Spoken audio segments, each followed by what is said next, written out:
Oke, baik. Izin saya mulai. Bismillahirrahmanirrahim. Assalamualaikum warahmatullahi wabarakatuh. Alhamdulillah wassalatu wassalamu ala Rasulillah amma ba'd.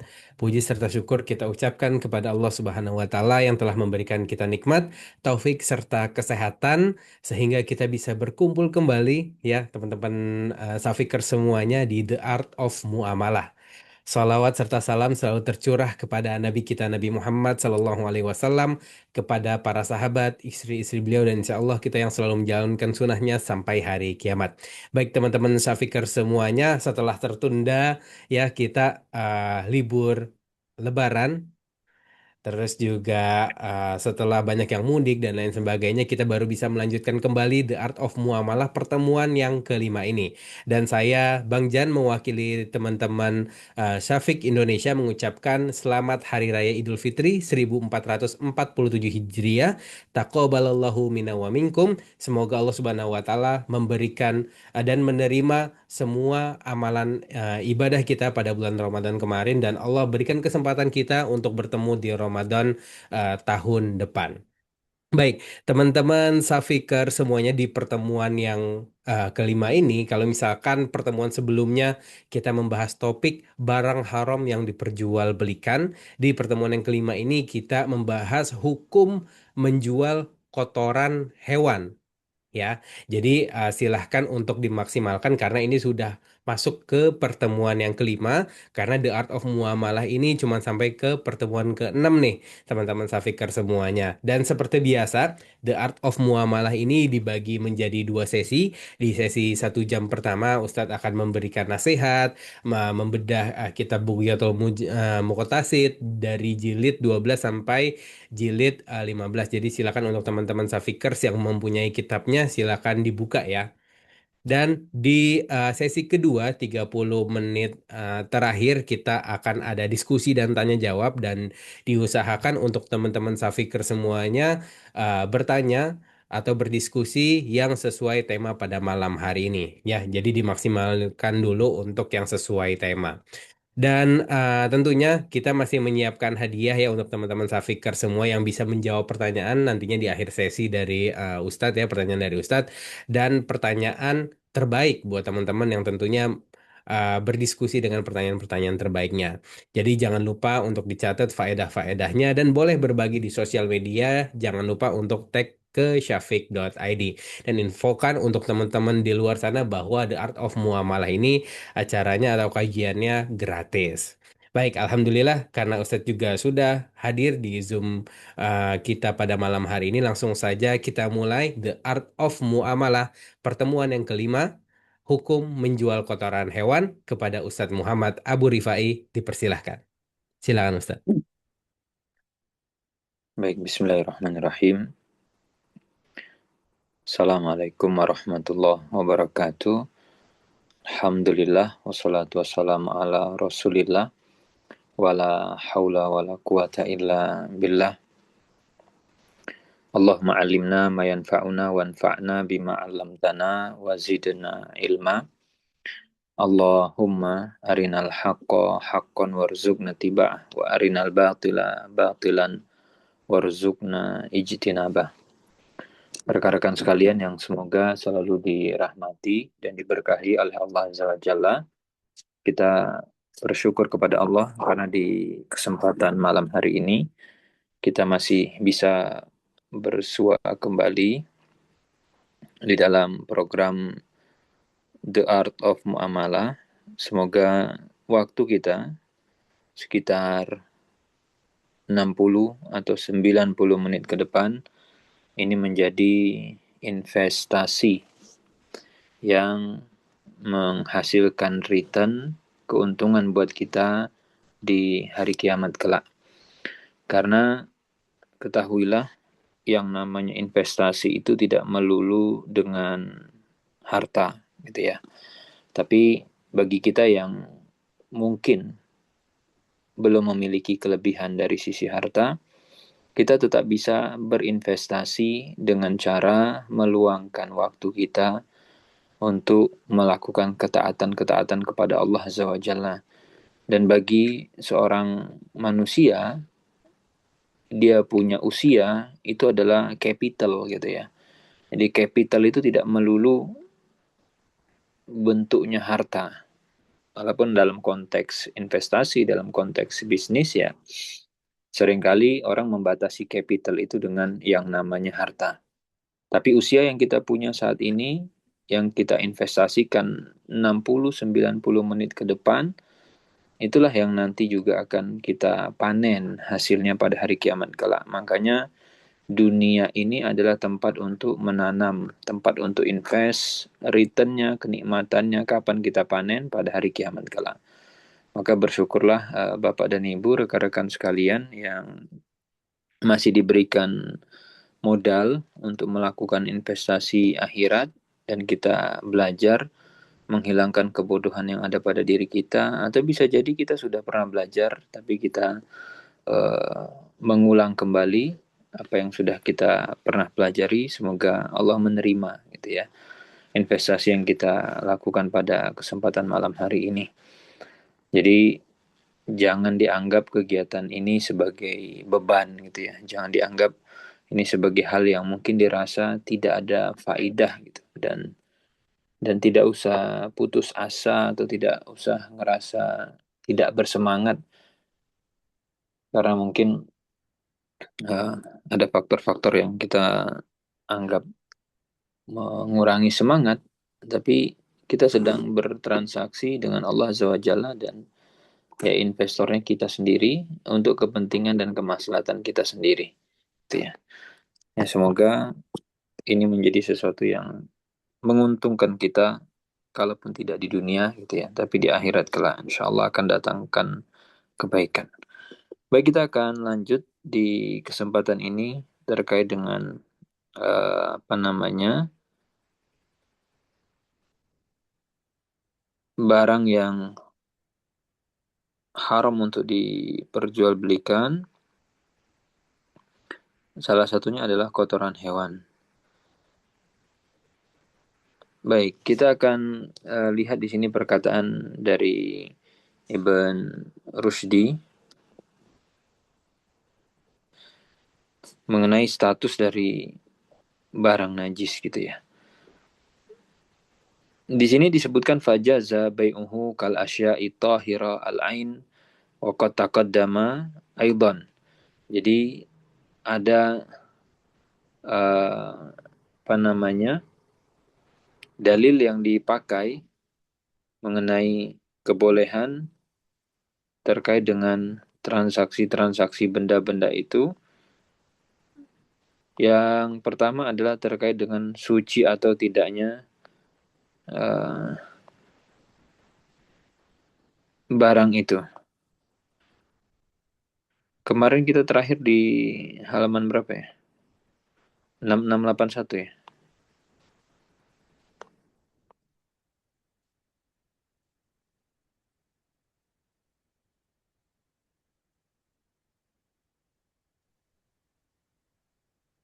Ya Ustaz di Oke, 6681. baik.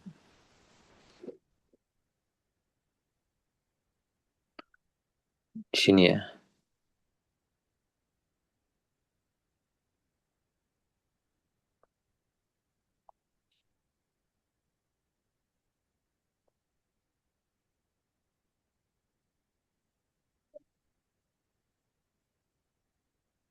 Baik, di sini ada perkataan beliau, warwiyat ahadis ghairu masyhura hadza jayyid min al-mu'allif rahimahullah haitsu qala ghair masyhura fal ahadis al man'utah bi adami syuhra laisa dalilan ala dha'fiha. Jadi ketika kita membahas hukum, ada kadang itu dalil yang dicantumkan atau dipakai oleh salah satu pendapat bukan sesuatu yang masyhur. Apakah sesuatu hadis tadi yang tidak masyhur lantas dikatakan dhaif? Jawabannya tidak. Jadi terkadang sesuatu itu tidak masyhur bukan berarti dia dhaif. Masyhur artinya populer gitu ya. Jadi tidak begitu banyak yang meriwayatkan, lakinnaha laysat masyhurah ka syuhratillati nahat anil bai' wa inda tadqiq fal ahadis as-salasal warida fin nahyi an samanil kalbi illa kalbas said qad takallama fiha ulama al-jarh wa ta'dil. Jadi hadis-hadis yang bicara mengenai transaksi jual beli anjing kecuali anjing untuk berburu. Nah, ini sempat diperkarakan apakah memang tambahan itu menunjukkan kebolehan Adil, dan juga Adil. apa namanya memiliki dasar yang cukup kuat atau tidak, atau dia akan berlaku secara umum gitu ya. Jadi secara umum transaksi jual beli anjing tetap tidak diperbolehkan. Lalu bagaimana dengan anjing-anjing yang terlatih, anjing-anjing yang eh, apa namanya digunakan untuk melacak dan seterusnya? Wallahu alam, dari pendapat dan penjelasan jumhur itu juga tetap tidak diperbolehkan gitu ya. Nah, kemudian di sini disebutkan iktarana fiha bin nahi an samanil kalbi istisna'a asmanil kilab al mubaha al ittikhad wa aman nahyu an samanis sinaur fa sahabat. Jadi ada hadis Jabir radhiyallahu taala anhu di mana Rasul sallallahu alaihi wasallam melarang ya, uang ataupun hasil transaksi jual beli anjing dan juga kucing sinaur.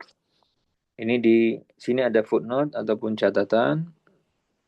Ini diriwayatkan oleh Abu Daud, disahihkan oleh Syekh Al-Albani di dalam kitab Sahih beliau. Dan di dalam riwayat di situ dikatakan saat itu Jabir, saya bertanya kepada Jabir tentang transaksi anjing dan juga kucing, maka Jabir menjawab zajaro an-nabi.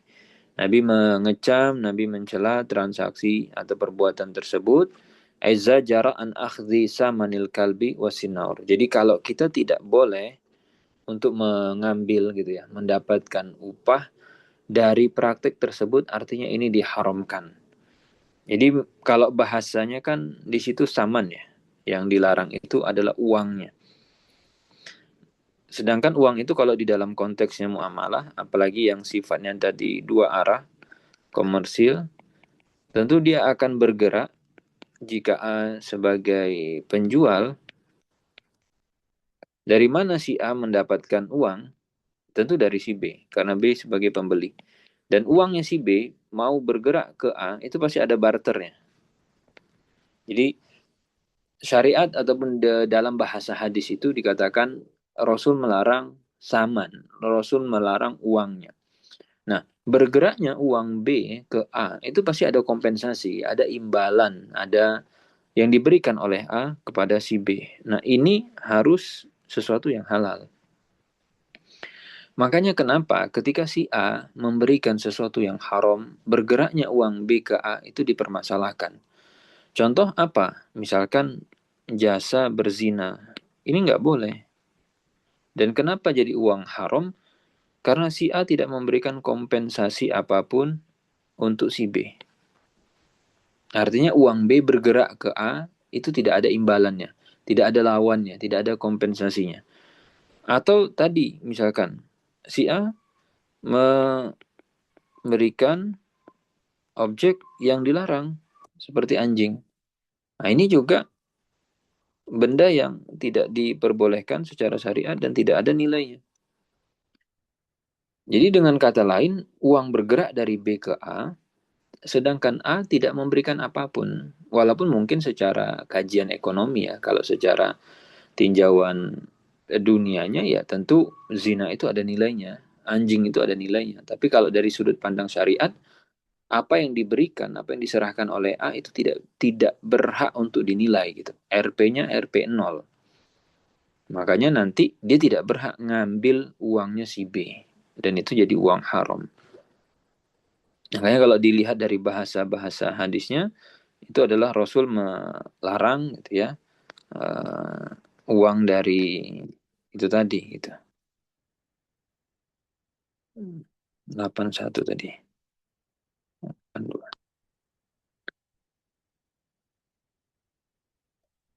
Nah, kemudian di sini dikatakan zajara an akhdhi thamanil kalbi was sinar fahadihi adillah sariha bi annahu la yajuzu bai' sinar wa huwa ra'yu jamaahir al ulama. Jadi kalau nanti ada pertanyaan hukum jual beli kucing gitu ya. Secara umum jumhur itu tidak membolehkan. Walaupun memang najid ba'dha al-ulama al-muhakkikin zahabu ila jawazi dzalika lil hajah. Ada sebagian ulama itu membolehkan dengan dalih al-hajah karena adanya kebutuhan. Tapi kalau pendapatnya jumhur ini mengatakan tidak boleh. Terus bagaimana kalau kita mau kucing ya diadopsi secara gratis? Nah, kalau memang nanti yang suka jadi praktek di lapangan itu jual beli kucing, kalau dia meyakini bahwa dia mau ikut pendapat jumhur nggak boleh transaksi atau jual beli kucing, ya tentu dia tidak boleh kan meminta bayaran dalam wujud apapun itu. Kalau memang meyakini ini nggak boleh. Contohnya apa? Misalkan ya, ini ganti biaya perawatan, ganti uang makan, ganti, ya itu sama aja sebagai alat bayar. Walaupun mungkin nanti dia bahasakan dengan model-model bahasa-bahasa yang lain. Walakin al-jumhur ala ibahatihi li'annahu tahirul ain mubahu al-manafi. Wa illatu ibahatil jumhur al-muwazana baina ma warada fin nahi wa ma warada bi adami najasatiha wa innama hiya minat tawafin. Tapi kalau dari keterangannya Ibnu Rusdi di sini dikatakan jumhur sendiri malah membolehkan. Kalau di sini kan keterangan dari apa namanya dari syarihnya, dari penjelasannya ini, kalau kutipan Ibn Rusdi dikatakan boleh dengan dalih. Apa dasarnya? Karena dia secara zat berbeda dengan anjing. Ini suci zatnya dan kemudian boleh dimanfaatkan. Dan ini memenuhi prinsip dasar kata jumhur. Jadi prinsip dasarnya jual beli untuk bisa menjadi harta itu satu dia suci, yang kedua punya manfaat yang mubah. Wa illatu ibahatil jumhur al-muwazzana baina ma warada fin nahyi. Alasannya tadi dikatakan boleh karena pertimbangan pertengahan antara larangan yang ada dengan status benda ini bukan najis. Nah, permasalahannya bendanya tidak najis dan ini termasuk hewan yang ada di sekitar kita dan biasa mengelilingi kita. Berarti kalau dia secara status suci, kita tidak bisa mengharamkan zatnya. Walidzalika najid al-Imam al-Baihaqi wa huwa min al-a'lam al-muhaddisin Syafi'ul madhab takallama fi hadhil mas'alah. Makanya kita lihat ada riwayat dari Imam Baihaqi dan beliau termasuk ulama kibar di dalam urusan hadis dan madhabnya adalah Syafi'i dan beliau bicara tentang masalah ini wa bayyana anna nahya inna makana qabla ibahatiha haitsu kanat sinnarat najisah. Jadi beliau menjelaskan larangan tentang jual beli kucing ini itu dulu, sekarang diralat ataupun sudah ada apa namanya status hukum yang baru. Fala maja'a al-idzan bi ibahatiha, sehingga dulu itu dia nggak boleh, setelah itu ini dibolehkan dan dia tidak dinyatakan sebagai benda yang najis, maka ini menunjukkan di sini dikatakan oleh beliau fala maja al idan bi ibahatiha dala zalika ala jawazi bai'ha. Berarti ini boleh diperjualbelikan. Makanya khilaf ataupun perbedaan pendapat tentang apa namanya eh, tentang jual beli kucing itu apa, cukup kuat juga. Dan sebagian ulama mengatakan larangan di dalam hadis itu maksudnya adalah kucing liar yang tidak bisa diserah terimakan. Jadi ini bagi yang mengatakan boleh, berarti larangan tadi maksudnya bagaimana? Itu untuk konteks kucing yang liar. Sebagian lagi mengatakan ini berlaku untuk di awal-awal Islam, saat kucing itu masih di status sebagai hewan yang najis. Ketika dia dinyatakan suci, ini nanti hubungannya sebenarnya kajian tentang ini ya, kajian tentang toharoh sebenarnya terkait dengan air liur. Apakah air liur kucing itu najis atau tidak? Gitu ya. Walaysa ala wahid min hadaini al-qaulaini dilalah bayyinah wallahu a'lam. Idzan fajumhur al-Hanafiyah wal Malikiyah wa Syafi'iyah wa riwayah anil Hanabilah riwayah masyhurah yujawizu bai'asin naur. Nah, di sini beliau mengkonfirm lagi bahwa Hanafi, kemudian Maliki, kemudian Syafi'i, dan salah satu riwayat dari Hanabilah, dan ini pendapat yang masyhur, mengatakan boleh jual beli kucing. Ahmad, dari Imam Ahmad ada salah satu riwayat yang mengatakan tidak boleh. Wal akhdhu bi zahiril hadis allatina fiha Rasulullah sallallahu alaihi wasallam an samani asin naur wa qad usira dzalika ala ba'di at-tabi'in wa akhadha bihi ba'dul muhaqqiqin minal madahib. Jadi kalau dilihat di sini dikonfirmasi itu dibolehkan oleh jumhur dengan pertimbangan tadi bahwa dia secara zat tidak bermasalah. Wa qauluhu fasababu ikhtilafihim fil kilabi ta'arudu al-adillah wa min hadzal bab ikhtilafuhum fi bai'i az-zaid an-najis.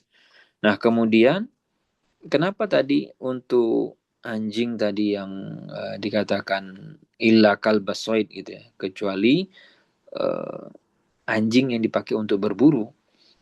Kenapa muncul ikhtilaf perbedaan pendapat? Karena di situ ada perbedaan dalil. Nah, kemudian turunan pembahasan ini yaitu adalah menjual az-zaid an-najis, minyak yang terkontaminasi dengan najis. Atau ada juga minyak yang secara zatnya najis. Oke. Kenapa berbeda pendapat? Di sini dikatakan tamassukul li alim bima wasala ilaihi minan nusus as-sariha fi hadza al-bab.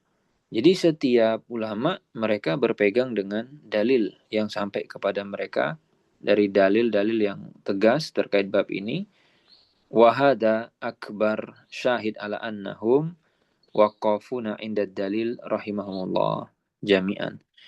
Dan sebenarnya benang merah yang bisa kita ambil, para ulama itu ketika menetapkan hukum, mereka fokusnya adalah berhenti atau berpegang teguh dengan dalil yang ada atau yang sampai. Jadi meskipun terjadi 3 pendapat atau 2 pendapat, nanti kalau kita bedah gitu ya, kita lihat di dalam kitab-kitab perbandingan mazhab, oh ternyata baik pendapat satu, pendapat dua, pendapat tiga, itu tetap punya benang merah yang sama, mereka kekeh dengan dalil yang sampai kepada mereka, yang mereka terima, dan itu yang dijadikan sebagai dasar acuh dan pegangan.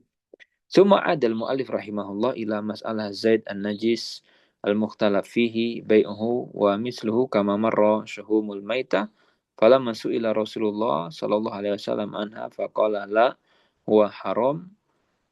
Nah, kalau yang sebelumnya itu kan sudah pernah dibahas ya. Itu lemak bangkai. Jadi berarti kan ada bangkai, kemudian ada lemaknya. Ini secara dalil jelas, tegas sekali dikatakan tidak boleh. Nah, walaupun nanti mungkin ada yang ngakalin, seperti perilakunya Yahudi, mereka mencairkan itu, lalu kemudian dia jual, ini tetap tidak diperbolehkan.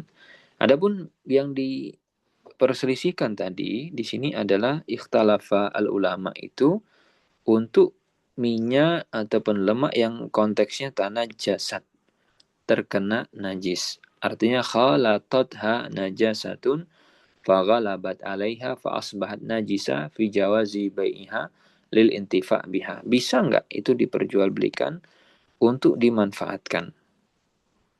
Nah, kalau untuk makan jawabannya nggak boleh. Makanya nanti kalau kita lihat dari sisi pemanfaatan ya. Jadi suatu benda ini kita mau memanfaatkan. Maka cara memanfaatkan benda itu ada 2. Satu dikonsumsi, yang kedua adalah pemakaian luar. Nah, konsumsi itu lebih sempit, tapi pemakaian luar lebih luas. Artinya begini, ada kadang itu sesuatu yang dia bisa dipakai di luar belum tentu bisa dikonsumsi. Sehingga dengan bahasa lain, kalau dia bisa dikonsumsi, bisa dimakan, itu biasanya pasti halal untuk ditransaksikan. Tapi kalau yang di pemakaian luar belum tentu dia bisa dikonsumsi, sehingga nanti kalau hanya untuk pemakaian luar ini boleh dia jual, kalau untuk yang dikonsumsi tidak. Apa contohnya? Misalkan, gitu ya. Contoh seperti tadi, minyak yang terkontaminasi oleh bangkai atau keledai, gitu ya. Keledai, ada hewan-hewan itu dia bisa dipakai di luar, tapi dia tidak bisa dikonsumsi. Makanya contoh yang lain apa? Meja, kursi. Jadi kalau ditanya benda yang suci tadi, meja, boleh nggak diperjualbelikan? Boleh. Kenapa? Dia suci. Dia punya manfaat. Mubah, iya. Tapi kalau orang jual beli meja, Bapak beli meja untuk apa? Mau saya konsumsi? Ini nggak boleh. Kenapa? Mudorot. Meja dimakan, kelolotan. Bisa ninggal dia. Maka kalau kita tahu ada orang beli meja untuk dikonsumsi, nggak boleh. Tapi kalau dipakai untuk umum, untuk pemakaian luar, silahkan. Nah, kembali ke tadi, di mana ada minyak, ada zait, yang ini secara zat suci, ternyata dia terkontaminasi oleh najis. Pada saat najis itu bercampur dengan minyak, kadarnya bisa beda-beda. Mungkin ada yang kadarnya kurang atau sama dengan 25% kadar najisnya, atau mungkin kurang atau sama dengan 50%, ada yang nanti 75%, gitu. Nah, ini yang dibahas oleh para ulama, apakah minyak yang terkontaminasi oleh najis tadi masih bisa untuk ditransaksikan khusus pemakaian luar. Jadi kita tidak eh, memanfaatkan itu untuk konsumsi jelas, tapi kita hanya untuk pemakaian luar. Kemudian di sini dikatakan wama dhara'ahu ba'da tifaqihim ala tahrimi aklihi. Fal ittifaq ala tahrimil akal faqat. Jadi kita sepakat ini nggak boleh dimakan, iya. Nggak boleh dikonsumsi, iya. Kita sepakat. Nah, tinggal lagi permasalahannya adalah boleh nggak dia untuk ditransaksikan. Gitu ya. Kalau bicara, kan ada tuh pembahasan benda najis bisa dimakan pada kondisi darurat. Ya, kalau kondisinya darurat itu tidak masuk dalam pembahasan. Karena sesuatu yang darurat itu pasti akan tubihul mahzurat. Membolehkan hal-hal yang diharamkan tentu sesuai dengan kadarnya. Dan kalau kita bicara kondisi yang tadi, benda yang secara zat suci terkontaminasi dengan najis, itu masih lebih ringan secara kadar dibandingkan bangkai. Faqala Malik la yajuzu bai'u zaid an-najis wa bihi qala Syafi'i wa kadzalikal Imam Ahmad. Jadi kalau di sini dikatakan oleh Ibnu Rusdi, Imam Malik berpendapat tidak boleh menjual lemak atau minyak yang tadi terkena najis, dan itu juga pendapatnya Imam Syafi'i, termasuk pendapatnya Imam Ahmad. Adapun Abu Hanifah memberikan keringanan asal dijelasin, Pak, ini minyaknya sudah terkena dengan najis, Pak. Jadi dia bayana, dia jelasin, maka boleh. Wahada qaidun wada'ahul imam Abu Hanifah rahimahullah wala faidah lahu madam al-imam yujizu bai'az zaid an-najis. Allahumma ila faidah ta'udu alal mushtari wa hiya raf'ul haraj anhu fi halati syira'ihi zaitan tahiran summa talabbasa bin najis. Jadi beliau tetap berpandangan, berpegang dengan zat dasar daripada minyak itu sendiri yang suci, gitu ya. Dan kenapa perlu dijelasin supaya si pembelinya ini tahu bahwa kondisi minyak ini suci lalu terkontaminasi tercampur dengan najis. Talab basa bin najis.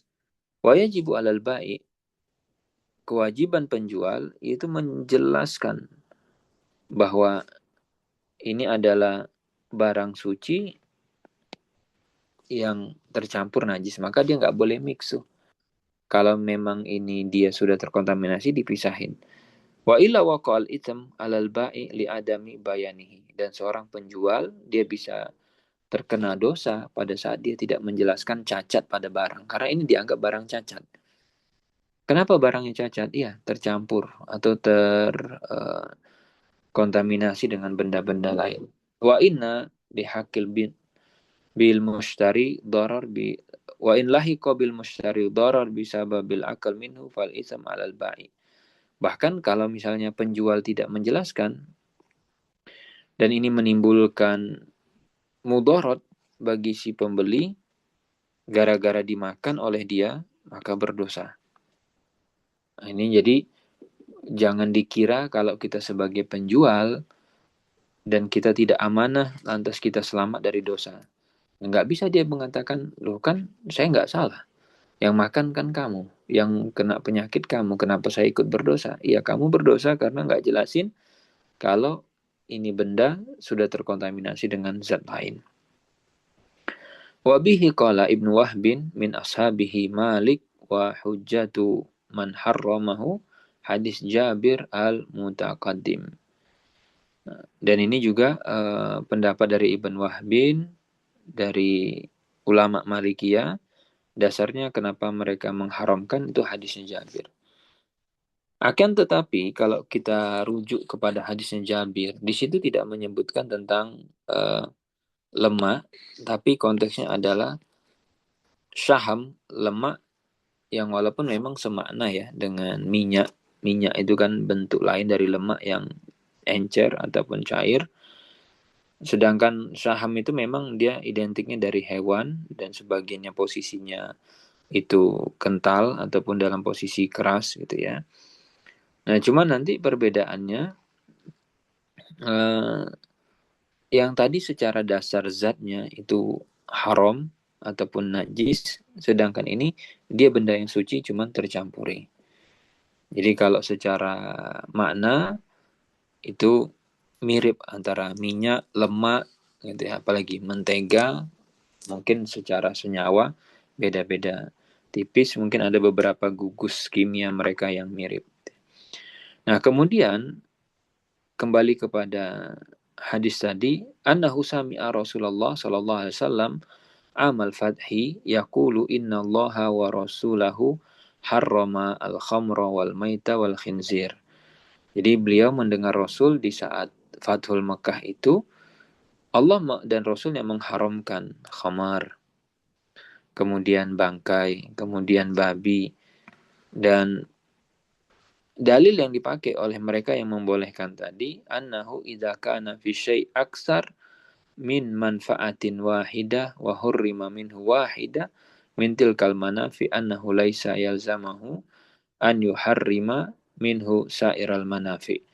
Jadi kenapa tadi masih ada yang membolehkan? Nah, bagi mereka yang membolehkan dasarnya adalah ketika satu benda ini dia punya beberapa manfaat atau banyak manfaat dan hanya satu saja pemanfaatan yang dilarang, maka ini tidak serta-merta ya, membuat dia menjadi haram atau membuat manfaat lain bermasalah.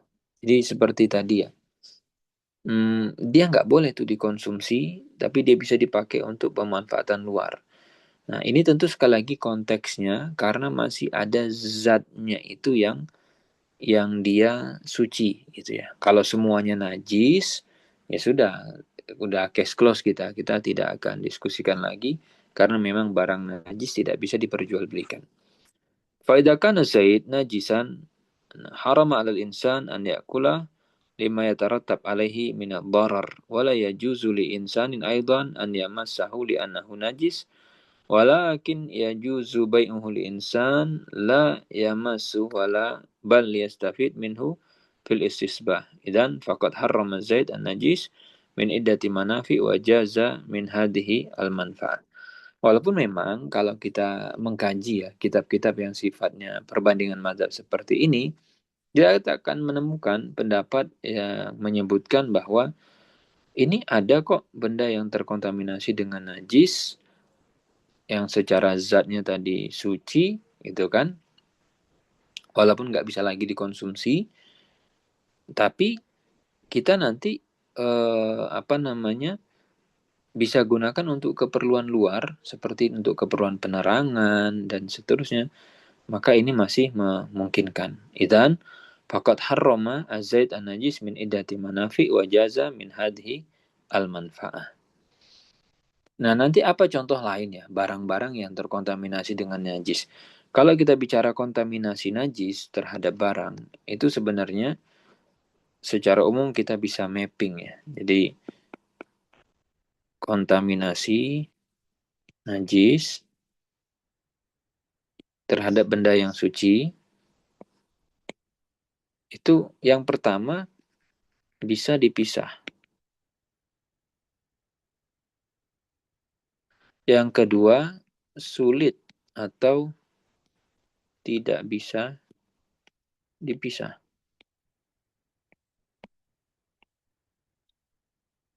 Nah, tadi kewajiban kita tetap menjelaskan, Pak, ini ada najis. Kecampur dia dengan najis. Nah, yang bisa dipisah contohnya apa? Ya, baju plus najis. Jadi kalau ditanya apa hukumnya kita jualan baju, kan secara zatnya suci ya. Nah, ini kalau kita bicara bahasanya terkontaminasi tadi, tanya jasa itu, berarti ada zat yang secara defaultnya dia suci. Nah, baju yang terkena najis, boleh nggak saya jualan baju dan baju ini misalkan kena darah gitu ya, bajunya misalkan kena kotoran atau kena kencing, bisa? Bisa. Tapi kita jelasin, Pak, ini baju ini habis kena darah. Kalau Bapak mau beli, Bapak bisa bersihkan najisnya, silakan. Nah, itu suci. Nah, biasanya yang sulit ataupun tidak bisa ini pembahasannya, kalau baju ini kan benda padat ya. Biasanya yang benda-benda cair. Benda-benda cair itu ketemu dengan najis. Makanya kenapa tadi salah satu contoh yang dibahas itu adalah minyak. Karena minyak itu kan cair dia. Beda kalau misalkan lemak gitu ya, lemak yang suci kemudian ketimpa benda najis itu tinggal disendok saja, dibuang, hilang. Jadi yang padat ataupun yang seperti baju tadi itu cenderung lebih mudah untuk memisahkan antara najis dengan yang suci. Ini kalau kita mau mapping ya, apa namanya, titik masalah ataupun pemetaan ada benda yang secara zat suci kecampur atau kekontaminasi dengan najis.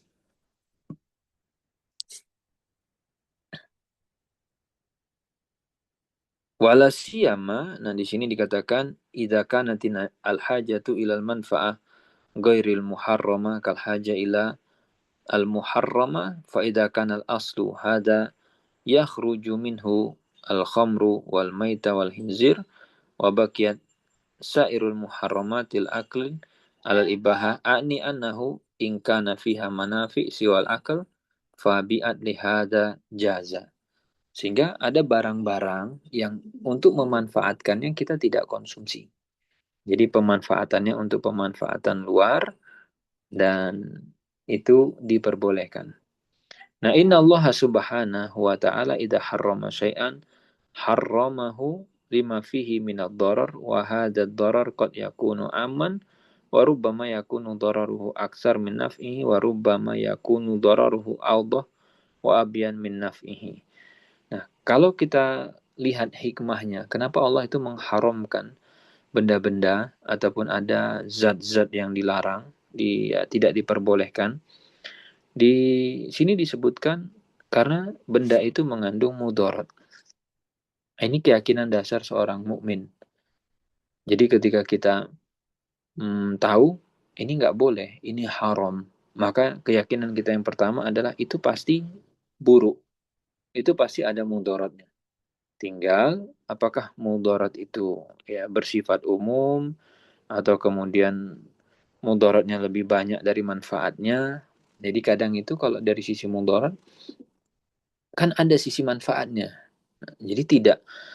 Jadi bahasa gampangnya kalau satu benda ini pure mudarat kan bingung setannya juga mau promo kan ya. Jadi gimana cara cara iblis dan bala tentaranya menggoda menggoda manusia coba. Kalau dibilang, ini benda nih nggak ada manfaatnya sama sekali. Nggak mungkin. Pasti harus ada sisi manfaatnya, sehingga orang mulai tertarik, tergoda, gitu ya. Walaupun secara mudarat tentu lebih banyak, lebih dominan, gitu ya. Atau mudaratnya itu lebih jelas sebenarnya, lebih lebih menonjol daripada sisi manfaatnya. Tapi tetap dia tidak hilang atau tidak bebas dari sisi mudarat. Kemudian warau ala an aliyin wa ibni Abbasin wa ibni Umar annahum ajazu bai'a Zaid an najis listasbah bihi. Nah, ada riwayat tuh katanya dari Ali, kemudian dari Ibn Abbas, Ibn Umar, mereka membolehkan untuk transaksi atau jual beli minyak yang terkontaminasi dengan najis tadi sebatas untuk listasbah bihi sebagai bahan bakar gitu ya, sebagai minyak. Dan ma'ruf inda jamaahirul ulama anahu yajuzu listisbah bihi wa farraqa baina mujarradil bai' wa baina al-intifa' bihi kama marra. Wa fi madhabi Malik jawazul istisbah bihi wa amalu as-sabun ma tahrimi bai'ihi. Sekarang kita lihat bagaimana mazhabnya Malik. Di sini dikatakan kalau mazhabnya Malik untuk minyak, nanti kan minyak ini turunannya panjang ya. Selain untuk dipakai penerangan, bisa juga nanti kan untuk bahan bikin sabun dan yang lainnya, lilin dan seterusnya. Ya. Nah, di sini watil kadikotun minal mu'alif rahimahullah haitsu qala wa fi madhabi Malik wa Azid fi madhabi Syafi'iyah wal Hanabila jawazul istisbabihi wa la yufham anal a'immah salasa qalu bidzalik wa inna ma qala bihi ba'dul ulama al madhab al muhaqqiqin wa hum man nadaru ilal illah wal faidah wa adamu wujudi darar kama dzakarna.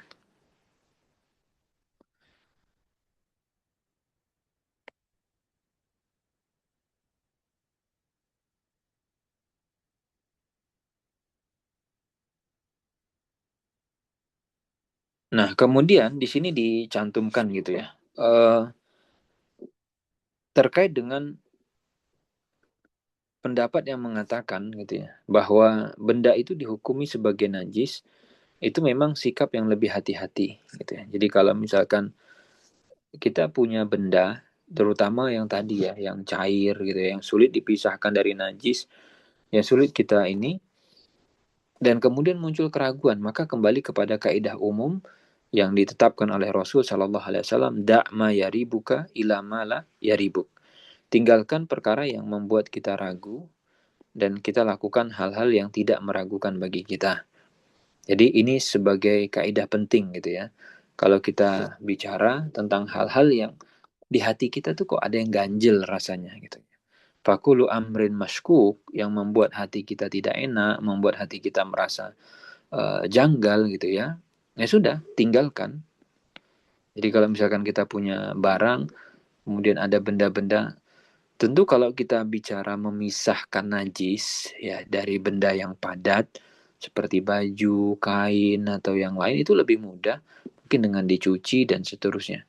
Tapi kalau dia bercampurnya dengan benda cair, nah ini tentu butuh perlakuan khusus ya.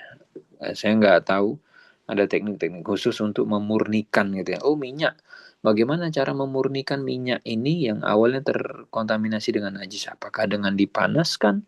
Apakah dengan disaring? Apakah dengan nah itu kalau bisa dan memungkinkan ya silahkan itu. Waqad qila inna fil madhab riwayatan ukhra tamna'u al-istisbah wa huwa alzam lil asl a'ni li tahrimi al-bai'. Nah, walaupun sebagian mazhab itu mengatakan tetap nggak boleh dipakai sama sekali. Jadi berarti kan tadi levelnya beda-beda tuh. Ada yang mengatakan boleh untuk pemakaian luar karena dia kan nggak boleh dikonsumsi. Tapi ada juga yang mengatakan udah, pokoknya ini karena dia benda najis nggak boleh dipakai sama sekali, termasuk untuk penerangan dan yang lain. Nah, kalau dia dianggap tidak boleh dipakai sama sekali, dan berarti kan dianggap tidak ada manfaatnya yang mubah. Kalau benda ini tidak ada manfaatnya yang mubah, berarti dia akan haram secara jual beli. Kembali lagi ke sini tadi. Makanya yang perlu kita pahami adalah memahami polanya. Jadi meskipun kasus muamalah itu banyak, contohnya beragam, variannya macam-macam, kita kalau paham pola dasarnya nanti akan mudah. Nah, kaidah dasarnya agar ini bisa dijadikan sebagai lawan transaksi untuk mendapatkan uang dari orang lain kan tadi dua. Satu, dia punya manfaat, dan yang kedua, manfaatnya itu mubah.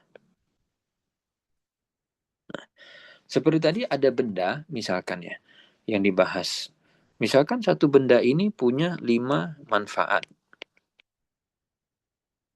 Salah satu manfaatnya misalnya konsumsi.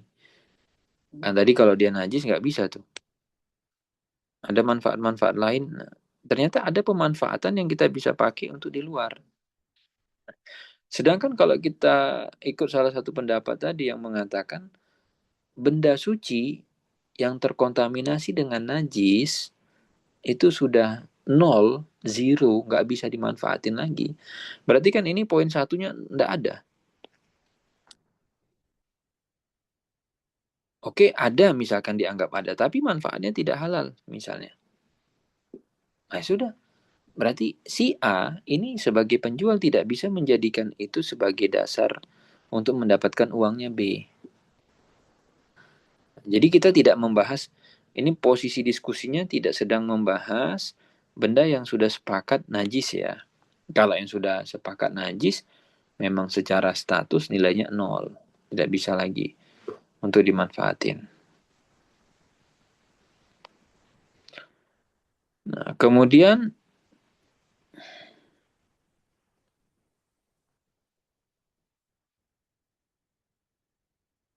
di sini dikatakan wal asal fin nahyi wa najasat at-tahrimu illa an yusarrifa sarifun minat tahrimi ila ghairihi wal mas'ala mukhtalafiha fal asal fil asya inda aksaril ulama al ibaha hatta yarid dalil tahrim wa ba'duhum yara an al asal fil asya al hadar wa qad waradat adillah hurimatil kal asya wa hurimat samanuha. Jadi defaultnya tadi kalau kita bicara muamalah, hukum asalnya itu adalah menurut pendapat mayoritas itu hukum asalnya mubah sampai ketemu dalil yang menunjukkan itu haram. Berarti kalau benda ini dikatakan mohon maaf ini benda terkena najis, terkontaminasi dengan najis, tinggal seberapa dominan. Makanya nanti kalau kalau kita pengen tahu gitu ya sebagai acuan dasarnya itu di antara pertimbangan lain adalah seberapa dominan. Jadi kalau dibilang ini minyak atau bangkai. Oh, ini minyak yang terkena bangkai. Berarti masih dominan sisi minyaknya. Kalau misalkan sudah kecampur dan sulit dipisah, dan orang menganggap ini bukan minyak lagi, tapi ini sudah bangkai, berarti semakin sulit dipisah. Gitu. Nah, nanti kalau misalkan ragu, kembali kepada kaidah yang tadi. Maka kalau kita ingin mengatakan mohon maaf, ini tidak bisa ditransaksikan. Berarti kita mesti menunjukkan apa yang membuat dia haram. Oh, karena najisnya. Tapi kan bisa dipisah. Ya coba kamu pisahkan. Bisa. Kalau bisa ya selesai. Sebagaimana baju yang terkena najis, boleh nggak dijual? Boleh. Karena zat bajunya suci. Gitu ya. Waktu lifa aidan fil madhab fi ghaslihi wa tabkhihi hal huwa mu'athirun fi aini najasa. Nah, ini yang tadi kita bilang. Ulama akhirnya berbeda pendapat terkait dengan kalau dicuci gimana? Kalau dimasak gimana? Ya berarti dimasak biasanya dipanaskan tuh. Misalkan titik didih gitu ya. Kalau bicara pemanasan, titik didihnya najis yang ini di angka sekian ribu derajat. Titik didih yang ini di bawah ini gitu. Nah, kalau itu punya pengaruh atau tidak terhadap zat najis tadi, bisa nggak itu menghilangkan dia? Nah, kalau yang padat-padat mungkin lebih gampang. Sebagian mengatakan jawazu zalik wal akhar man'uhu. Jadi sebagian mengatakan bisa kalau kita mau berikan perlakuan di treatment sehingga bisa kita pisah. Sebagian mengatakan tetap dilarang. Wahuma mabniyani ala anna zaita idha khalatathu najasa hal najasatuhu najasatu ainin au najasatu mujawaratin. Nah kan kadang itu kalau kita baca apa ya baca buku semacam ini itu eh, Karena kadang itu dia tidak masukkan dulu di awal, tapi obrolannya seorang lebar kemana-mana, baru di sini dimunculkan benang merahnya gitu. Jadi apa pondasinya, kenapa jadi panjang diskusinya, dikatakan minyak tadi ataupun benda-benda cair pada saat dia tercampuri oleh najis, apakah najis itu akan menyatu dengan zatnya atau dia bertetangga saja? Jadi mujawarah. Ya kalau nyatu kan nggak bisa dipisah lagi. Udah jadi kayak, jadi misalkan jadi satu kesatuan ya, membentuk senyawa baru misalkan. Jadi kalau senyawa ini campur sini, jadilah bereaksi kimia senyawa yang baru misalkan. Atau sebenarnya mereka dua senyawa atau dua dua rumus kimia yang berbeda, yang cuman bersebelahan aja. Nah ini juga jadi pembahasan sendiri. Wal farqu baina najasatain anna najasatil ain asbahat juz'an minal mutanajjis wa najasatul mujarrah jawarat najasatun wa yumkin ghusl mutanajjis bin najasa al mujawar wa izalatuhu. Nah, ini menjadi penting karena kita perlu tahu apakah, jadi kalau dilihat gitu ya, pola dasarnya tadi kan sama nih. Pola dasarnya ini yang kita mau bahas. Benda suci terkontaminasi terkontaminasi najis. Nah, jadi dia suci kena najis. Ini kan pattern dasarnya. Cuman benda suci yang terkena najis ini modelnya macam-macam. Tadi kita baru klasifikasikan berdasarkan ini kan, apakah dia bisa dipisah atau tidak. Karena ini yang menjadi prinsip dasarnya nanti. Tinggal nanti bentuknya padat atau cair dan seterusnya. Di sini dikatakan najasatul ain asbahat juz'an minal mutanajjis. Kalau najisnya secara zat, berarti ya dia ikut berubah status. Sudah tidak suci lagi, tapi ini menjadi part of benda najis.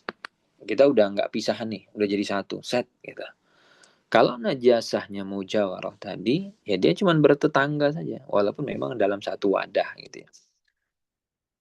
Nanti buktinya apa? Bisa dicuci, ya. Bisa dihilangkan, sama seperti baju lah. Baju kena najis, apakah artinya ini berubah status jadi najis? Atau najis dengan baju bisa dipisah? Nah, jawabannya bisa. Makanya nanti kalau kena najis misalkan dicium, bau dia. Atau warna berubah. Tapi begitu kita cuci, hilang baunya, kemudian tidak ada zatnya di situ, kemudian warnanya hilang juga, bersih. Ya sudah, kita katakan baju ini sudah suci dari najis gitu ya. Jadi poinnya adalah bisa diizalah, bisa dihilangkan atau tidak. Wa yantahil amr kal hal law waqa'a syai' fi najasati summa ghusila wa zalat najasa minhu li'annaha mujarrad wa amma syai' fa tahir fi aslihi. Jadi secara status dia masih bisa dikembalikan gitu ya. Dikembalikan kepada kondisi asal. Nah, jadi PR-nya di situ sebenarnya. Jadi titik khilafnya dari tadi itu yang kita bahas. Ini tadi dia kondisi asalnya suci. Kemudian dia kecampur tuh dengan najis.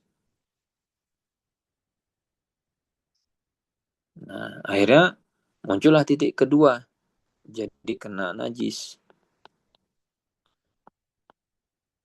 Benda yang sudah kena najis ini, kira-kira gitu ya, masih bisa nggak balik ke titik satu untuk dikembalikan kepada asalnya? Atau jangan-jangan dia sudah terus saja, nggak bisa lagi balik ke suci. Tetap aja udah najis. Pokoknya sudah kena najis dan ini dia nggak bisa dipisah, ya udah. Nah, ada yang tadi, oh masih bisa kita bersihkan, bisa dibalikkan lagi kepada titik asalnya untuk menjadi suci. Nah, kalau bisa dia jenis kedua ini, Berarti dia kita hukumi benda yang suci.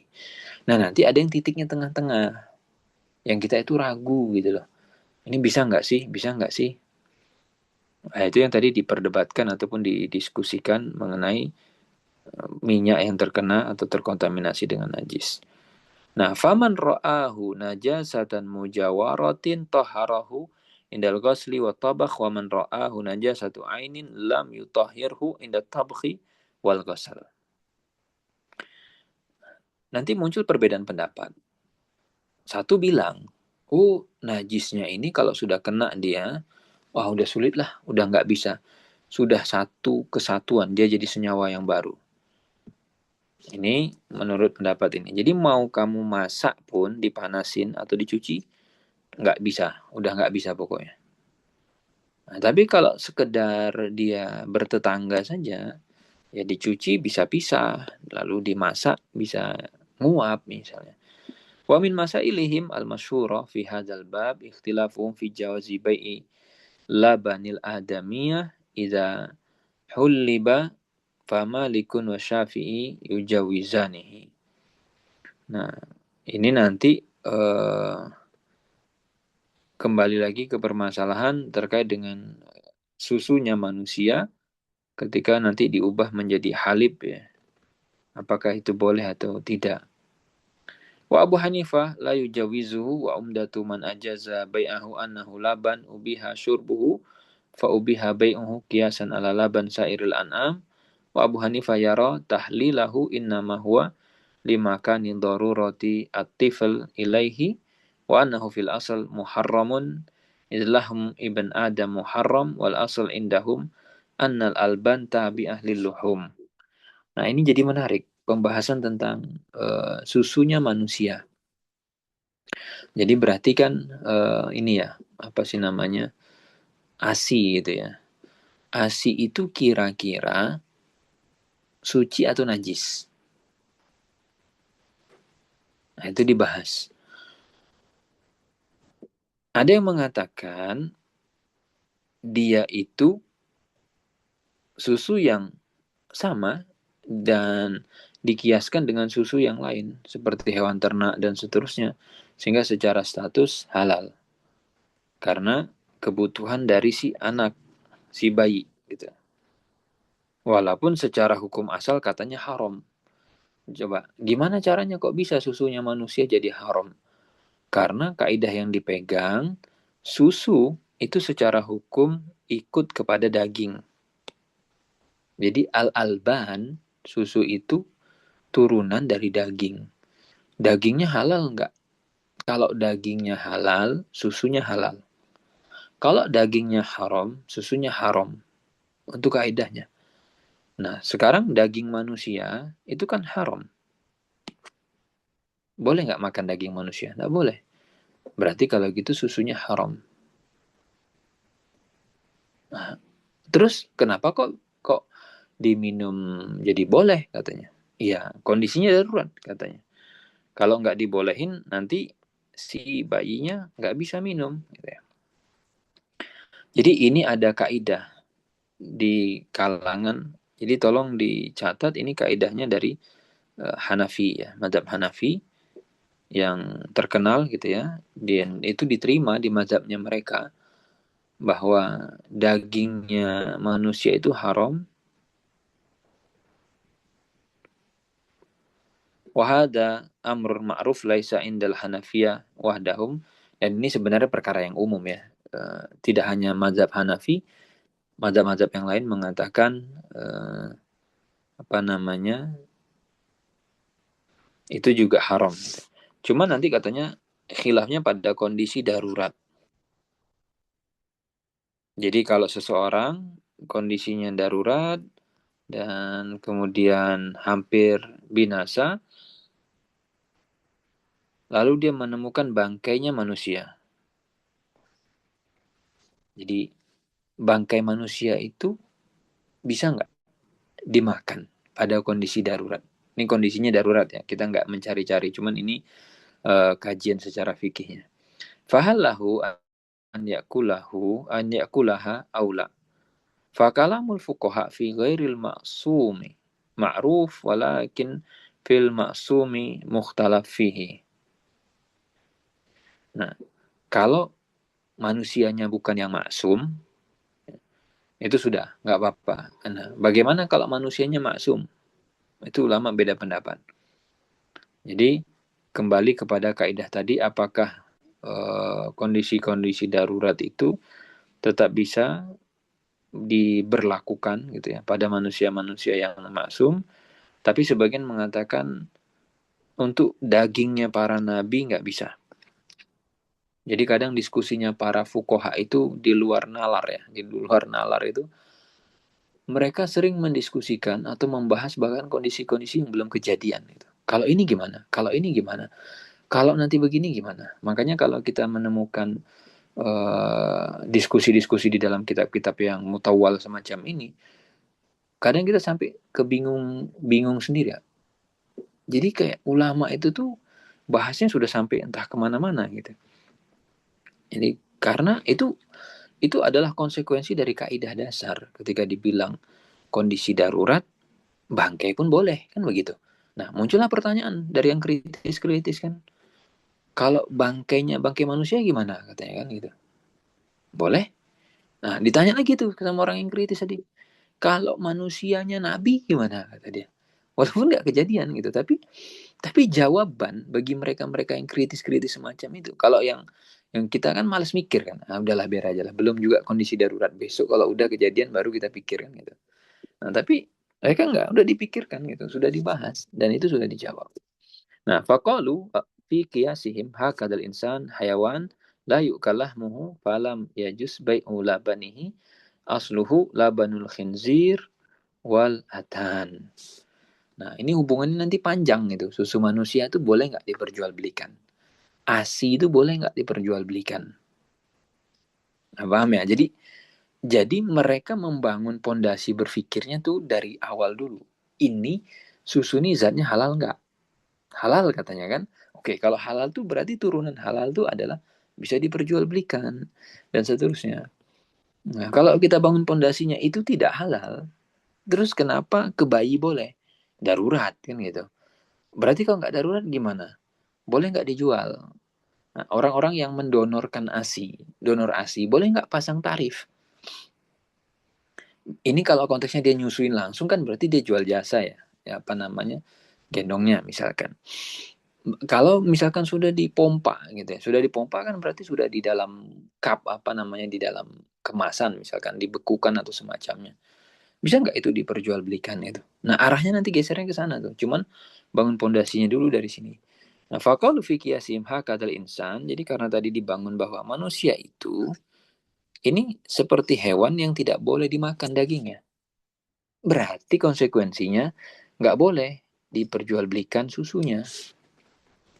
Jadi seperti susunya babi gitu. Boleh nggak dijual? Nggak boleh. Kenapa? Ya karena babi kan nggak boleh dikonsumsi. Babi secara zatnya haram gitu ya.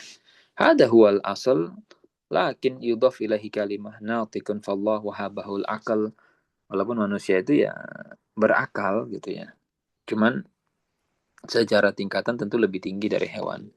Nah, fasabab ikhtilafihim fi hadal bab ta'arudu akisa asyabah wa furu' hadal bab kathira inama nazkur fi minal masail fi kulli bab masyhur li yajri dzalika majrul usul Abu Busani fi buyu riba. Jadi itu sedikit diskusi ya terkait dengan benda-benda najis, dan di bab ini memang disebutkan perkara-perkara yang masyhur. Nah, judul pembahasan kita tadi kan kotoran hewan gitu ya. Kenapa kita tidak nemu kotoran hewan di sini? Saya nggak tahu ya. Kemarin itu saya baca ada pembahasan kotoran hewan itu di halaman berapa. Tapi seingat saya ketemu frasa itu atau di halaman sebelumnya. Nah, secara prinsip kotoran hewan tadi itu ngikut juga kepada status daging sebenarnya. Jadi itu turunannya. Ini 6691. Tadi itu kita sampai di 6693. Ini sudah hampir closing statement dia. untuk masalah najis. Habis itu akan masuk di riba. Jadi, tapi ini kita nggak bisa lanjut ya karena waktu terbatas. Yang penting nanti di sesi berikutnya kita akan tuntaskan masalah bab penutup ya, barang-barang yang berhubungan dengan najis. Tapi prinsipnya untuk kotoran hewan itu yang dijadikan pupuk itu tergantung dagingnya. Jadi kaidahnya seperti ini. Makanya penting memahami kaidah itu supaya memudahkan kita di dalam memahami kasus. Hewan itu pertanyaan mendasarnya adalah halal atau tidak. Itu loh.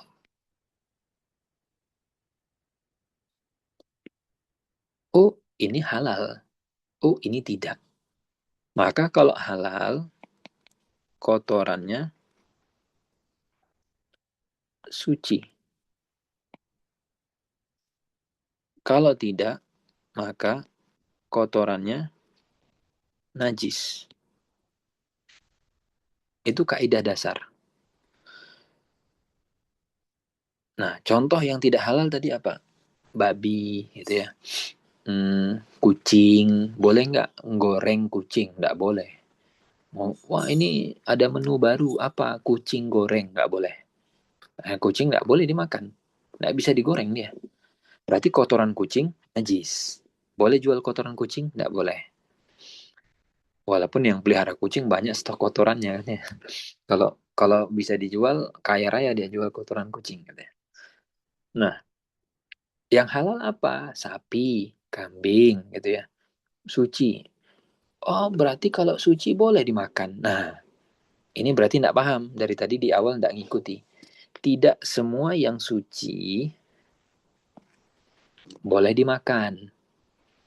Jadi memanfaatkan yang suci kan tadi sudah dijelasin tuh.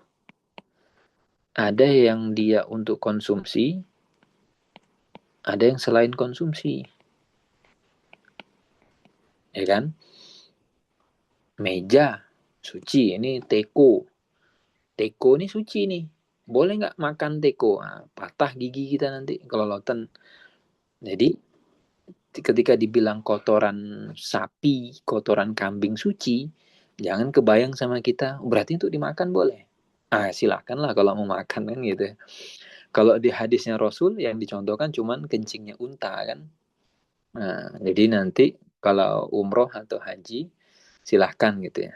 Mau coba, cobalah gitu kan resiko tanggung penumpang. Tapi ini mapping petanya yang kita harus pahami. Jadi kalau mau disimplifikasi, disederhanakan, nanti seperti ini. Wallahu alam, semoga ada faidahnya. Nanti saya kembalikan ke moderator, barangkali ada yang mau didiskusikan atau ditanyakan, silakan. Baik, cek. Baik, syukran Ustaz. Jazakallah khairan atas materi yang sudah disampaikan begitu jelas ya. Semoga teman-teman Safikir semuanya bisa menyimak dengan baik apa yang sudah disampaikan oleh Ustadz. Baik, karena kita masih ada sekitar 20 menit untuk berdiskusi dan tanya jawab. Untuk teman-teman Safikir semuanya yang ingin bertanya baik via chat maupun open mic silahkan ya. Ya, silakan untuk teman-teman Safikers. Jika ada pertanyaan dari chat, belum ada.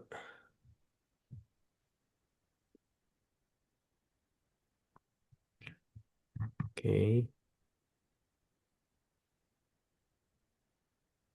Mau bertanya langsung, boleh langsung open mic atau raise hand dulu. Silakan.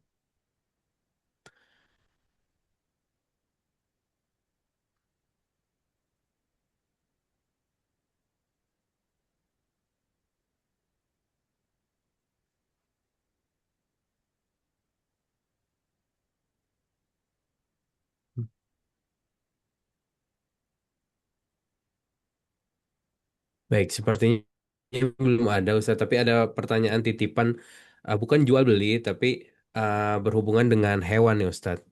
Sebentar lagi kan mau ini ya, apa namanya, ya, masuk ke Idul Adha gitu. Nah, udah mau direncanakan ini ada salah satu keluarga izin bertanya bahwa boleh nggak kalau misalkan dia niat untuk akikah anaknya tapi digabung dengan apa namanya berkurban gitu Ustaz.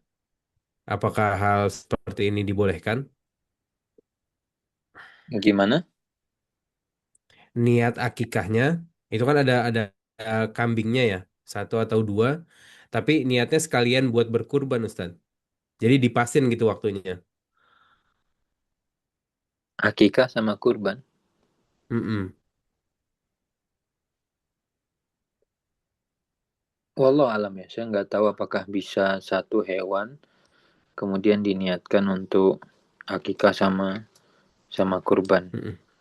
Saya nggak tahu. Perlu cross check ulang. Oke. Tapi kalau kalau itu dua hewan yang berbeda, satu untuk akikah, satu untuk kurban, ya harusnya nggak apa-apa. Ini maksudnya kan hewannya dua kan Oke. ya. Ya. Cuman maksudnya timingnya aja kan, momennya gitu ya. Atau eh, kalau kalau Mm-mm. defaultnya akikah itu kan dekat dengan kelahirannya gitu ya. Tapi kalau misalkan dia belum Mm-mm. mampu ya Mm-mm. sebenarnya kan tidak ada kewajiban gitu ya. Dan itu kan kewajiban orang tuanya sebenarnya. Nah, tapi kalau dibilang ini satu hewan dia pengen dijamak gitu ya. Untuk akikah plus untuk kurban, Allah alam, saya nggak tahu. Ya. Baik Ustaz. Ada pertanyaan lagi. Izin bertanya Ustadz, tadi dijelaskan larangan menjual kucing sudah dihapus karena sebelumnya kucing diharamkan. Berarti jual beli kucing peliharaan apa diperbolehkan Ustadz? Iya, tadi ada khilaf. Jadi apa namanya? Jumhur ya tadi itu membolehkan, tapi sebagian melarang. Jadi di situ ada perdebatan boleh atau tidak jual beli kucing. Untuk yang berpendapat membolehkan eh, itu mereka menjawab ya. Karena kan tadi bagi yang melarang itu hadisnya di mana tadi itu? Hadisnya sebentar.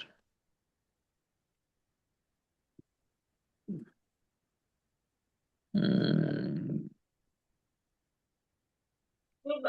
terkait dengan larangannya. Jadi bagi yang mengatakan boleh, mereka menyebut satu itu saat yang dimaksud adalah kucing liar, yang kedua itu sebelum status kucing itu diperbolehkan, gitu ya. Kemudian yang ketiga itu mana tadi? Naha ansamanil kalbi wasinaur, itu ya. Jadi hadis yang di apa sih namanya? Yang dibawakan oleh oleh mereka yang melarang itu hadis ini diriwayatkan tadi di nomor dua itu tadi Abu Daud gitu ya, disahkan oleh Syekh Al Albani. Jadi perdebatannya itu nanti perdebatan tentang statement ataupun pernyataan Rasul yang tadi dari Jabir itu mengatakan Rasul melarang uang dari anjing dan dari kucing gitu loh. Itu. Nah, tapi tadi Jumhur mengatakan bahwa untuk anjing clear, tapi yang untuk kucing Allah alam mereka membolehkan. Gitu ya. Seperti itu.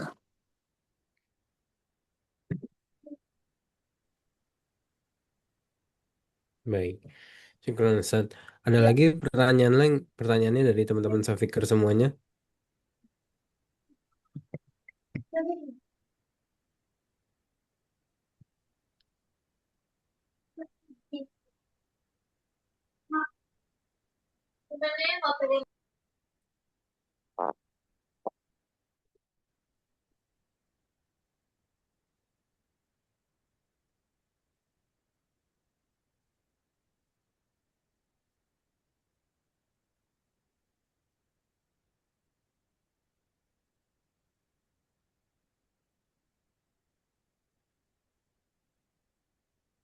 Oke, kita tunggu sampai 21.15 ya, teman-teman Safikers. Siap.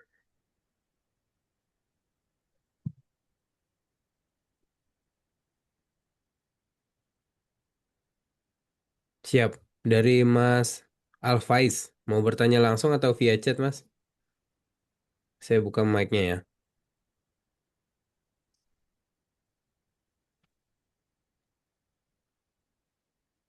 Ya, Assalamualaikum Ya, Ustadz. silakan, Mas.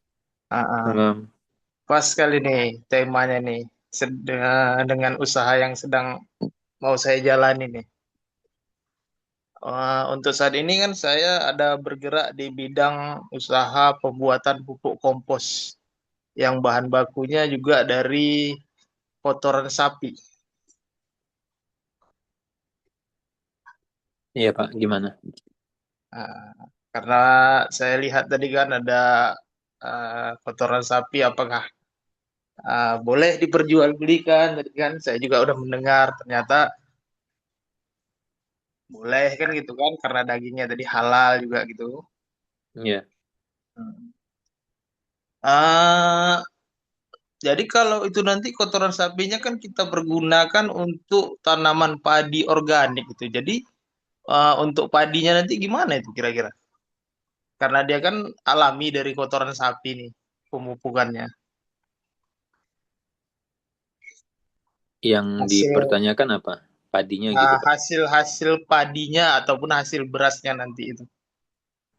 Halal atau haram begitu? Halal atau haram nanti jadinya. Karena kan Apa? dia penggunaannya kan pupuknya dari kotoran sapi murni nih, tidak ada Ya, pupuk kimia lain. baik. Eh, ini yang perlu dibedakan begini Pak. Jadi, untuk saya kasih contoh yang najis saja ya. Artinya, Iya, iya. kalau yang najis saja boleh, apalagi yang tidak najis begitu ya.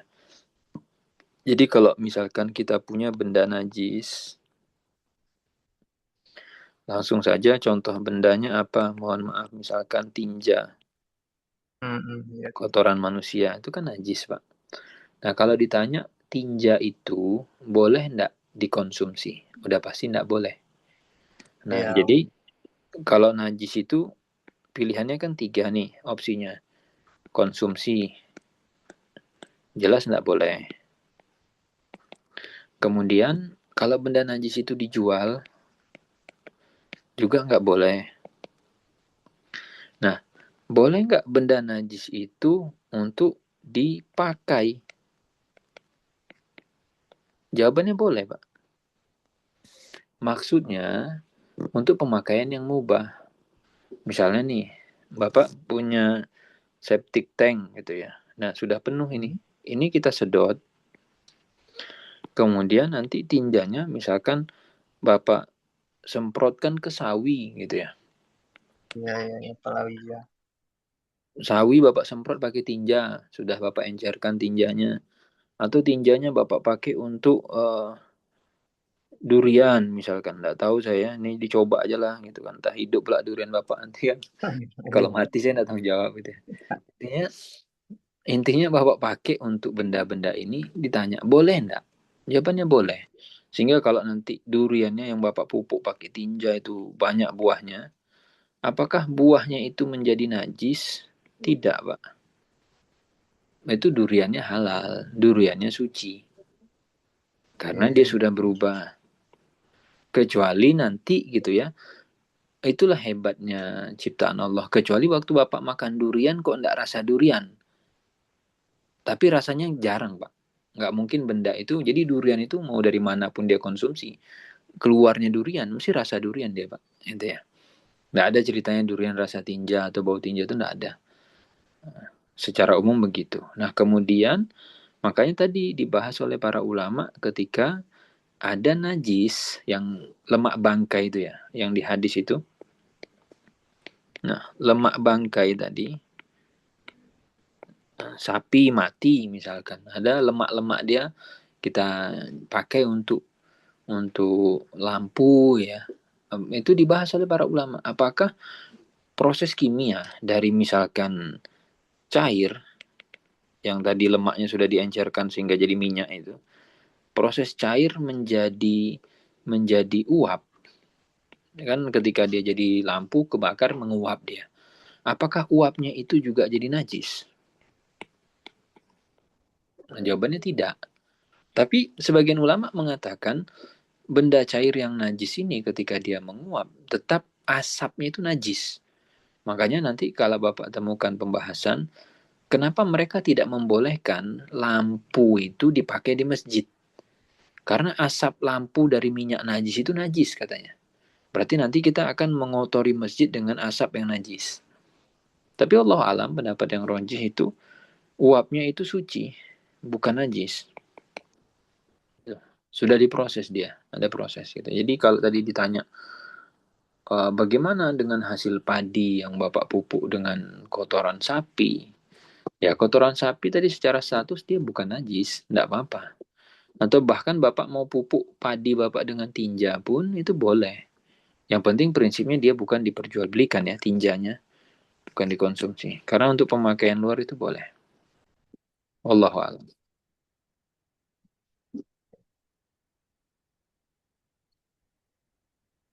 Oke, terima kasih Ustadz penjelasannya. Sama-sama. Baik. Syukran Ustaz. Lanjut ke pertanyaan berikutnya. Tadi ada yang tanya Ustaz terkait yang kucing ya. Beliau minta diperjelas. Jadi kesimpulannya untuk saat ini jual beli kucing itu diperbolehkan atau tidak Ustaz? Ya tadi khilaf. Kalau yang dari buku kita, jumhur membolehkan, Pak. Tinggal Bapak nanti mengikut jumhur atau pendapat yang mengharamkan. Kalau tadi di dalam buku yang kita bahas, dia condong ke pendapat jumhur ya. Jadi sepertinya dibolehkan. Gitu. Baik. Pertanyaan berikutnya, bagaimana jual beli hewan yang statusnya haram atau hewan bertaring atau hewan liar selain dua hewan yang disebutkan, anjing dan kucing? Biasanya kalau secara perundang-undangan mereka perlu surat-surat tambahan bagi yang mau pelihara. Boleh. Jadi kita jual beli hewan-hewan tadi gitu ya. Hewan yang bertaring. Makanya tolong dibedakan. Haram itu haram itu di bagian mana gitu. Sekali lagi ya. Jadi cara mappingnya begini. Kita nilai dulu zatnya. Zatnya itu najis atau suci. Itu dulu dijawab. Apakah misalkan hewan bertaring tadi, harimau misalkan ya, dan yang lain itu dihukumi sebagai hewan yang najis atau suci? Nah, kalau dia dihukumi sebagai hewan yang najis, ya berarti emang nggak boleh. Nah, tapi kalau secara zatnya tadi dia dihukumi sebagai suci, muncul lagi pertanyaan, apakah dia boleh dikonsumsi atau untuk selain konsumsi? Nah, karena bisa jadi ada benda suci, dia nggak boleh dikonsumsi. Nah, kalau dibilang tadi haram dalam konteks haram untuk dikonsumsi, dan dia diperjualbelikan bukan untuk konsumsi, ya berarti boleh. Nah, sama seperti ini, teko ini, kalau ditanya, teko ini suci atau najis? Suci. Boleh dikonsumsi? Enggak boleh. Tapi kenapa teko ini boleh diperjualbelikan? Karena saya tidak konsumsi teko. Saya mau pakai teko ini untuk tuang air. Berarti kan kita mau ambil benda yang suci tadi untuk pemanfaatan selain konsumsi, karena dia tidak bisa dikonsumsi kan. Nah, tinggal permasalahannya tadi kalau misalkan, butuh tambahan administrasi misalkan, izin ini dan izin itu. Nah, itu ya silakan dipenuhi. Gitu ya. Jadi,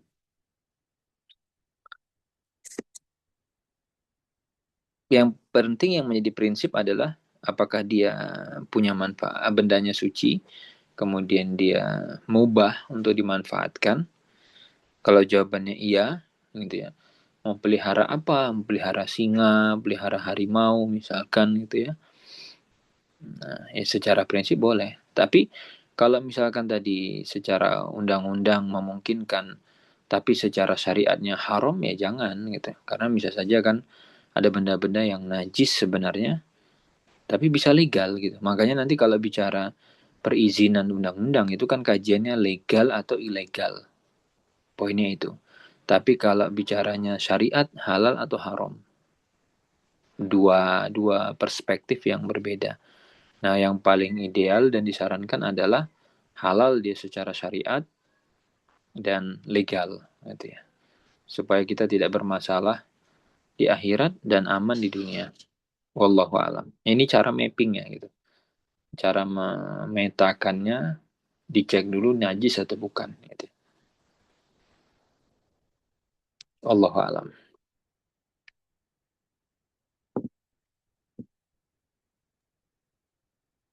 Baik, syukron Ustaz. Ada pertanyaan lagi dari teman-teman Safikir semuanya? Karena belum ada, di 4 menit terakhir ini silakan Ustadz kasih satu pertanyaan. Dan untuk teman-teman Safikir semua yang bisa menjawab nanti kita akan siapkan hadiah gitu. Silakan Ustadz. Baik, pertanyaannya dari apa yang sudah kita bahas tadi gitu ya, eh, terkait dengan benda najis gitu ya. Ini kita lebih banyak masih pembahasannya tentang najis gitu ya. Pertanyaannya adalah apa hukumnya menjual gitu ya makanan atau minuman yang dibuat dengan campuran bahan najis. Misalnya bikin kue bolu gitu ya. Tapi ada bahan campurannya halal atau haram, bahan campurannya najis misalkan gitu. Dan kasih alasannya gitu ya. Kira-kira eh, kenapa halal atau kenapa haram atau seperti apa gitu. Silahkan, pertanyaannya cukup clear ya. Jadi yang harus diingat patternnya atau polanya tadi gitu ya. Baik. Jadi pertanyaannya, apakah hukum menjual makanan atau minuman yang dibuat dengan campuran bahan najis dan berikan alasannya? Boleh Mm-mm. teman-teman Safikir semuanya raise hand yang ingin menjawab secara langsung.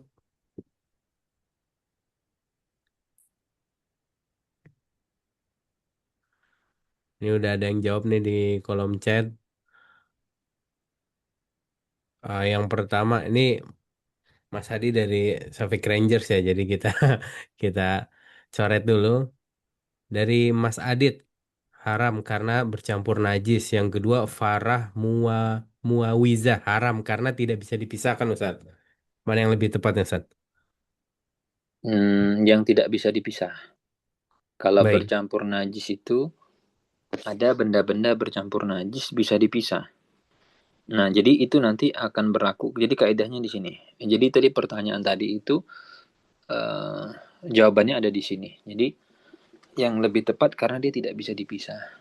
Makanya nanti kalau misalkan ya Bapak Ibu beli barang yang sifatnya bundling ya, di bundling, bundling tuh begini. Ini satu halal, satu haram. Tapi kita harus beli satu set. Maka nggak boleh ditransaksikan. Karena apa kita nggak boleh transaksikan demi menghindari include-nya yang haram, gitu ya. Nah, tapi eh, kalau bisa dipisah, gitu ya, antara yang suci dengan yang najis, ya berarti yang suci halal, yang najis haram, gitu. Jadi poin permasalahannya itu ketika benda najis bercampur dengan benda yang suci, Itu poinnya adalah bisa dipisah atau tidak. Kalau tidak bisa, berarti mau tidak mau kita harus tinggalkan demi kita selamat dari yang najis. Kalau kita ragu bisa dipisah atau tidak, nah masalah nanti pembahasan lain ya, apakah oh itu kan dia menguap misalnya, oh ini ketika dimasak mendidih. Nah, dari mana kita tahu misalkan zat itu yang mendidih? Karena kalau kita bikin makanan dan yang lain itu kan beda ya dengan cara tadi misalnya satu cairan atau minyak misalnya dikasih atau nyampur dengan benda najis, mungkin kita bisa fokus ke cairan itu saja gitu ya. Nah, kalau sudah jadi mix di blender atau di mixer atau di mana-mana kan bingung kita. Wallahu alam, itu yang bisa dibahas. Semoga ada faedahnya. Saya kembalikan ke moderator.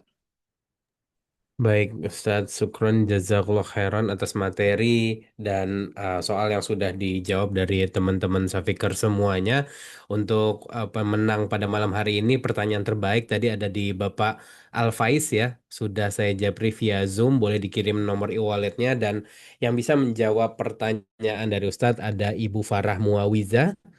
Silakan untuk ditulis nomor e-walletnya di Japrian Zoom ya. Dan itu dia teman-teman Safikir semuanya The Art of Muamalah pertemuan yang kelima ya. Sebentar, ini mana kameranya? Oke, saya izin pindah dulu, Ustaz. Iya.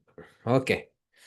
Itu dia The Art of Muamalah pertemuan yang kelima ya teman-teman Safikir semua terkait hukum menjual kotoran hewan ya. Dan insya Allah kita akan bertemu kembali di pertemuan terakhir yaitu pertemuan yang keenam. Insya Allah akan ada di tanggal 16 April hari Kamis juga di jam yang sama di jam 8 malam.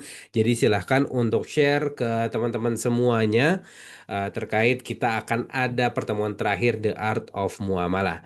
Baik, semoga bermanfaat pertemuan yang kelima ini untuk teman-teman Safikar semuanya. Sekali lagi saya juga ucapkan jazakumullah khairan untuk Ustadz yang telah menyampaikan materi pada kesempatan malam hari ini. Dan kita akan bertemu kembali di pertemuan terakhir 16 April 2026. Kita tutup The Art of Muamalah pada kesempatan malam hari ini. Subhanakallahumma wa bihamdika asyhadu an la ilaha illa anta astaghfiruka wa atubu ilaik. Saya Bang Jan. Assalamualaikum warahmatullahi wabarakatuh.